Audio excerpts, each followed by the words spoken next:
Hello students, this is your economics lecture with Maina Yadav, former center. Today we will discuss about the topic of money. आज हम money के बारे में discuss करते हैं। Money का चैप्टर है, छोटा सा ही चैप्टर है, 2 वीडियो में ही रिकवर हो जाएगा। ठीक है, मैक्रो इकोनॉमिक्स का चैप्टर है ये, after the national income money.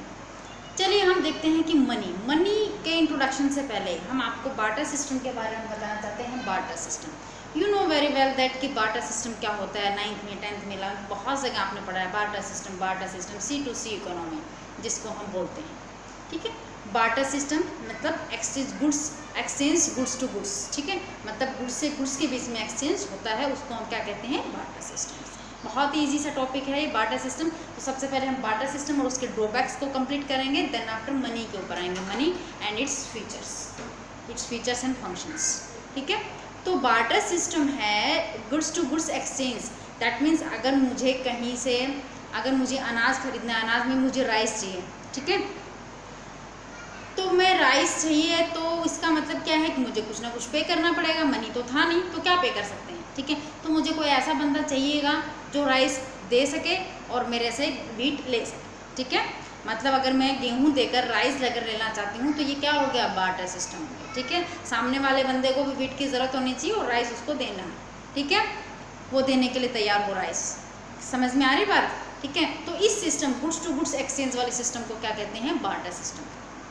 Clear हो गया। मनी की तो कोई जगह नहीं थी, मतलब एक गुड्स के बदले में दूसरी गुड्स हमें मिलती थी। अगर मुझे ब्लैक मार्कर चाहिए होता है, ठीक है, और ब्लैक मार्कर मेरे पास नहीं है, अनादर किसी पर्सन को रेड मार्कर चाहिए, ठीक है, और मेरे पास रेड है, तो मैं उसको रेड दे दूंगी, ब्लैक उससे ले लूँगी, पैसे की ज़रूरत ही नहीं पड़ी, तो मीन्स बार्टर सिस्टम। चलिए हम देखते हैं। Barter system of exchange is a system which goods are exchange for goods को गुड्स में ही एक्सचेंज करते हैं, that means barter system. C2C economy, commodity to commodity, goods to goods. Clear हो गया। चलिए ठीक है, इसके कुछ ड्रॉबैक्स थी कि सिस्टम क्यों नहीं सक्सेसफुल हुआ। ठीक है, इंडिया के अंदर बहुत टाइम पहले, इंडिपेंडेंस से भी पहले मनी थी। ठीक है, उस टाइम मनी नहीं थी, उस टाइम बार्टर सिस्टम ही चलता था, एक गुड्स के बदले में दूसरी गुड्स लोग खरीदते थे। ठीक है, तो उसकी क्या ड्रॉबैक्स थी, कुछ तो कमियां रही होंगी, कुछ तो लिमिटेशंस रही होंगी। ठीक है, कि बार्टर सिस्टम नहीं चला। चलिए हम देखते हैं कि उसकी क्या क्या ड्रॉबैक्स थी, क्या कमियां थी बार्टर सिस्टम में। फर्स्ट है double coincidence of wants. Double coincidence of wants का मतलब होता है, जैसे मैंने आपको बताया कि अगर मुझे ब्लैक मार्कर चाहिए, किसी अनदर पर्सन को रेड मार्कर चाहिए, तभी वो एक्सचेंज होगा। मैं रेड मार्कर देने के लिए तैयार हूँ और वो अनदर पर्सन मेरे को ब्लैक मार्कर देने के लिए तैयार है। समझ में आ रही बात। ठीक है, तभी जाकर के डबल कॉन्सिडेंस ऑफ वांट्स, मतलब दोनों तरीके से वांट सेटिस्फाई होनी चाहिए। ठीक है, अगर हमने किसी अनदर पर्सन से गुड्स चाहिए तो वो गुड्स देने के लिए भी तैयार होना चाहिए, वही गुड्स जो हमारे पास है वो लेने के लिए भी तैयार है। ठीक है, डबल कॉन्सिडेंस ऑफ वांट्स, ऐसा डबल कॉन्सिडेंस ऑफ वांट्स चाहिए होता था। ठीक है, आगे देखिए। सेकंड है कि lake of A common unit of value. Lake of A common unit of value, that means अगर हम कहें कि ये मार्कर कितने रुपीज़ का, 15 रुपीज़ का, 20 रुपीज़ का, हम इजीली बता सकते हैं। ठीक है, लेकिन हम अगर उस टाइम पर, जब बार्टर सिस्टम था, अगर उस टाइम पर हम ये कहें कि ये मार्कर कितने रुपीज़ का है, तो क्या हम बता सकते थे, नहीं बता सकते थे। That means the lake of common unit value, कोई कॉमन वैल्यू नहीं थी जिसमें हम मेज़र करके उसके अमाउंट को हम बता सकते थे। ठीक है, हम नहीं बता सकते थे उस टाइम पर बार्टर सिस्टम के अंदर कि ये मार्कर कितने रुपए का है। ठीक है, और आज के टाइम में जब मनी है तो हम इजीली बता सकते हैं कि ये मार्कर कितने रुपीज़ का। क्लियर है। चलो ठीक है। डिफ़िकल्टी इन फ्यूचर पेमेंट या डेफर्ड पेमेंट जिसको हम बोलते हैं, डिफ़िकल्टी इन फ्यूचर पेमेंट या डेफर्ड पेमेंट। ठीक है, अगर किसी ने मुझे कुछ फ्रूट्स दिए, वाटरमेलन दिया कि आप ये रख लो और मेरे को आफ्टर 6 मंथ्स ये वाटरमेलन एज इट इज चाहिए, ठीक है, तो क्या मैं आफ्टर 6 मंथ्स उसको वो फ्रूट उसी फॉर्म में वापस कर पाऊंगी?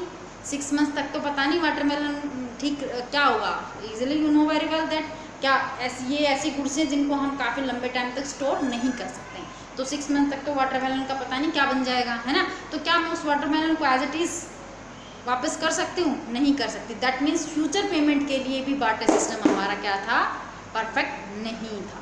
ठीक है। डिफ़िकल्टी इन स्टोरेज, स्टोरेज में भी डिफ़िकल्टी होती थी, स्टोरेज में भी डिफ़िकल्टी होती थी। जैसे हम उनको स्टोर करते थे, कुछ चीज़ें ख़राब हो जाएं या फिर बहुत सारी जगह में आए, बहुत सारी प्लेस चाहिए था उनको स्टोर करने के लिए। तो जब मनी है, मनी को इजीली एक लॉकर के अंदर कितनी ही मनी स्टोर की जा सकती है ना, बिल्कुल की जा सकती है। ठीक है। तो उस टाइम के ऊपर जो मनी थे, जो वीट थे, जो उनके कमोडिटीज़ थी, जो गुड्स थे, उनको हम स्टोर करने में भी दिक्कत आती थी, ठीक है। तो ये सारी जो दिक्कतें, ये सारी जो परेशानी किसके अंदर आती थी? बार्टर सिस्टम के अंदर। हमने आपको बताया कि बार्टर सिस्टम होता क्या है, उसकी क्या क्या ड्रॉबैक्स थी, दैट मीन्स क्या क्या लिमिटेशंस थे, किसकी वजह से बार्टर सिस्टम को अवॉइड किया गया और मनी को इंट्रोड्यूस्ड किया गया। बार्टर सिस्टम समझ में आ गया होगा, कोई टफ टॉपिक नहीं है, आप जानते हो इसके बारे में अच्छे से, ठीक है। और अच्छे से हमने इसको डिस्कस भी कर लिया है। अब हम डिस्कस करते हैं मनी के बारे में। मनी क्या होता है, क्यों इंट्रोड्यूस हुआ? जब ये बार्टर सिस्टम के अंदर इतनी सारी ड्रॉबैक्स हमें दिखाई दी, तो हमें एक ऐसी वैल्यू चाहिए थी जिसको हम मेजर कर सकते हैं एज ए कॉमन यूनिट के रूप में, ठीक है। ये सारी की सारी जो ड्रॉबैक्स थी वो फीचर्स बन जाए, ठीक है। एक ऐसी कॉमन यूनिट वैल्यू हमें चाहिए थी, ठीक है। तो मनी को इंट्रोड्यूस किया गया जिसको ईजिली सब एक्सेप्ट कर सकें। देखते हैं मनी क्या होता है। मनी इज एनीथिंग, मनी कुछ भी होती है, कुछ भी है, which is generally accepted as a medium of exchange, जो कि मीडियम ऑफ एक्सचेंज मतलब अदला बदली, लेन देन जिसको हम बोलते हैं, उसके लिए इजीली एक्सेप्ट की जा सकती है, ठीक है। अगर मैं बाज़ार से सामान खरीद के लिए मार्कर खरीद कर लेकर के आती हूँ, शॉपकीपर से पूछती हूँ कि कितने रुपीज़ का, दैट मीन्स 20 रुपीज़ का, ठीक है। तो मैंने 20 रुपीज़ उसको दिए और मार्कर ले लिया, उसने एक बार भी ये नहीं कहा कि नहीं ये 20 रुपीज़ मुझे नहीं चाहिए। मतलब ये एक ऐसा मीडियम ऑफ एक्सचेंज है जिसको ईजिली पर्सन क्या कर लेते हैं, एक्सेप्ट कर, ठीक है। इजीली एक्सेप्ट भी कर सकते हैं as a medium of exchange, measure of value, ठीक है। इसकी एक वैल्यू भी होती है। स्टोर द वैल्यू, हम उसको स्टोर भी कर सकते हैं। Means for standard of deferred payment, ठीक है। डेफर्ड पेमेंट मतलब फ्यूचर पेमेंट के लिए भी हम मनी को यूज कर सकते हैं। तो मनी की डेफिनेशन, मीनिंग, मनी का मीनिंग हमने क्या लिखा?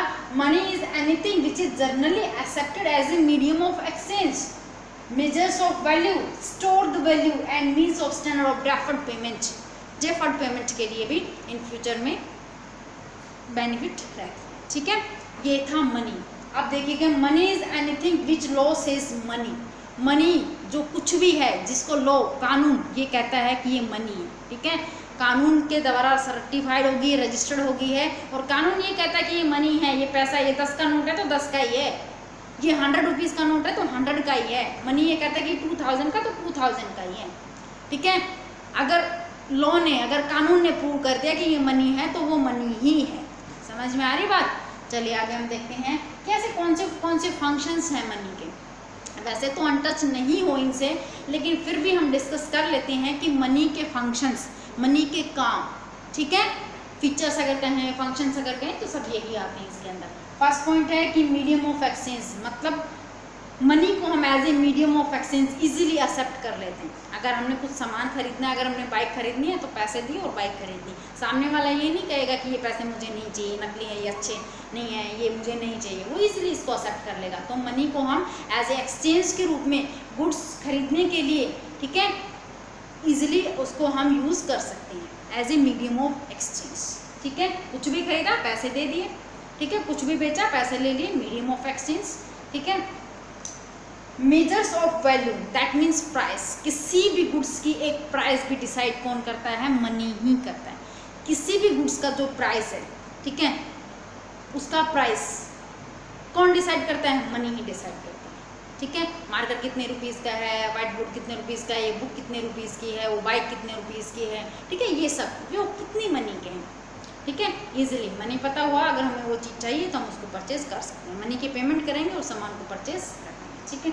तो मतलब measures of value, that means उसका प्राइस भी कौन डिसाइड करता है? गुड्स का, मनी ही डिसाइड करती है। क्लियर हो गया?